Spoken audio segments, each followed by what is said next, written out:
Back with our second half hour. I'm so excited about a new book called Teeth Fairies by Ingrid Benz-Cosme. Sorry, I'm not feeling well, so things are not coming out. Though. You but nailed she it. has a little doll set, Teeth Fairies, so we'll take a look at that. And we have Chef Loretta, couscous, yay, bring that on, baby. Healthy just like you like it, huh? Just like I like it. So I'm trying to figure out with this whole pregnancy, you know, it's just so much harder to be as healthy as I was back in the day. Well, because you've got one that you're running after while you're carrying this one, but you look great. And I know you've been trying. I know you've done some things. I've been trying to be good. But you know, it's different. The first pregnancy, I was really healthy. I craved apples, and you know, I didn't want anything fake in me, so I didn't have any chips. This one is not so good. But you know, she's a girl, and she likes chocolate. I'm just going to have to be honest. I'm going to have to give her what she wants, right? Yeah, that's how it goes with the first one. It's like, oh my gosh, be careful with that first child. The second one, there's like a $5 bill in the middle of the 101. Go out and get that, honey. Pick that up, will you? I know, exactly. And you know, it's interesting because the doctor said like things like, I can have more caffeine with this one. I can actually have sushi from normal places. So things are just different. Oh, well, you are on the wild side, man. This one's going to be crazy. But it is time for the Morning Buzz, and Scot Cheben is back. And we're talking about American exceptionalism. You know, this topic keeps coming back, and it just keeps swinging from, you know, one pendulum to the next. So we only have to talk about us as being the best country, nothing's ever wrong, or there's all these problems, and we can't get over them. Right. No, it's been in the news lately a lot. Well, yeah, there was Oklahoma just recently tried to ban those AP history because they said it wasn't talking about our history in the positive enough light. Yeah, well, they're trying to, you know, keep things, you know, controlled. So, I mean, that's when you're talking about politics, everything's got to be controlled. So.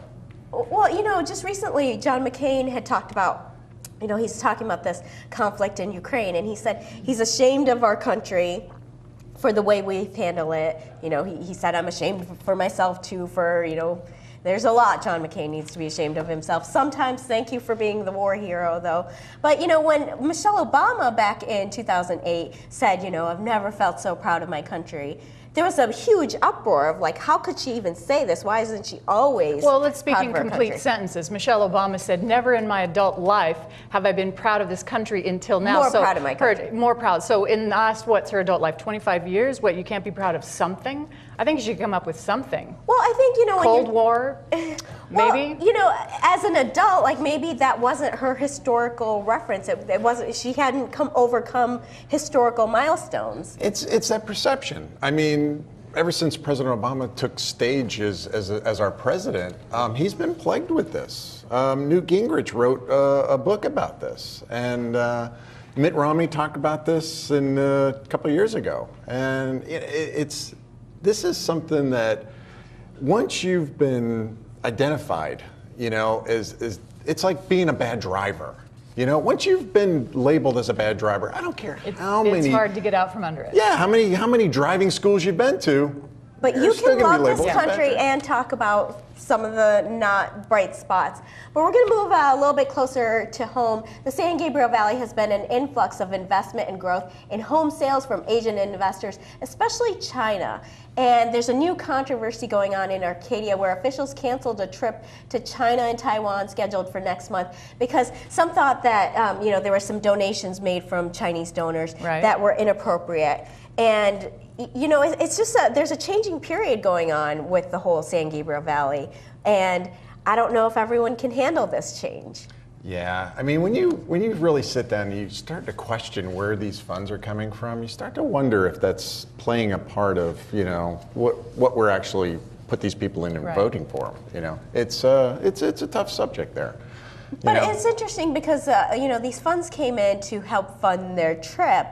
It's about $30,000 worth, right? Right. And, you know, as fiscally responsible officials, like, shouldn't they be asking to have those funds, you know, the trip taken care of versus taxpayers paying for it? Well, you kind of wonder and question, what's the agenda here?